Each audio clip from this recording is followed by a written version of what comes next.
Discipline سے زیادہ یقین اپنے رب پر آ جائے اور ہم سرکار کو ایک طرف رکھ کر اپنے مسائل کی بات بھی خود سوچنے لگے تو ہم زیادہ خوش و خرم اور توانا ہو جائیں گے۔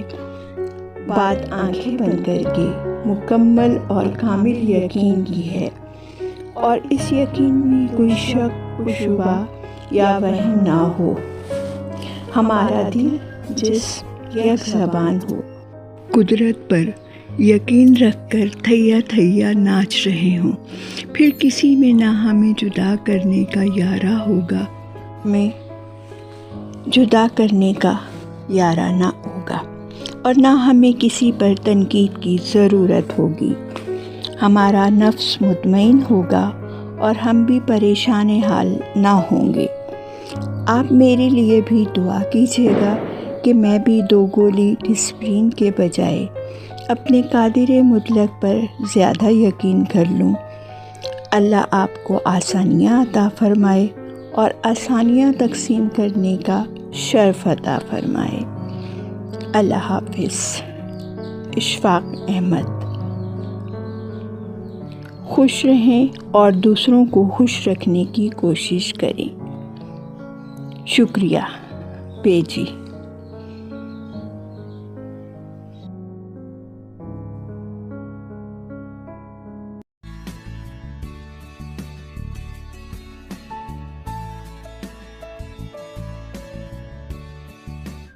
بسم اللہ الرحمن الرحیم۔ چیزوں کی کشش اور ترک دنیا۔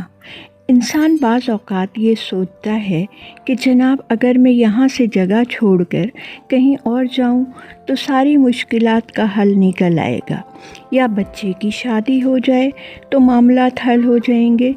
جب آپ دوسری جگہ جائیں گے تو آپ اپنا آپ بھی تو ساتھ لے کر جائیں گے، جو ان ساری چیزوں کو اپنی جانب کھینچتا ہے، کشش رکھتا ہے۔ آپ تو دراصل مقناطیس ہیں، اور مشکلات تو وہ لوہے کے ذرے ہیں جو آپ سے چمٹے ہیں۔ شہر بدلنے، لباس تبدیل کرنے سے، مزاج بدلنے سے کچھ نہیں ہوتا۔ وہ تو ایک خاص طرح کی رحمت ہوتی ہے جو بندہ اللہ سے درخواست کرے کہ مجھ پر خصوصی فضل فرمایا جائے تاکہ میں اس عذاب سے نکلوں، تو نجات ملتی ہے۔ لیکن چیزیں تبدیل کرنے سے یا چھوڑنے سے یا نئی چیزیں اختیار کرنے سے ایسا نہیں ہوتا۔ اللہ آپ کو آسانیاں عطا فرمائے اور آسانیاں تقسیم کرنے کا شرف عطا فرمائے۔ خوش رہیں اور دوسروں کو خوش رکھنے کی کوشش کریں۔ شکریہ بیجی۔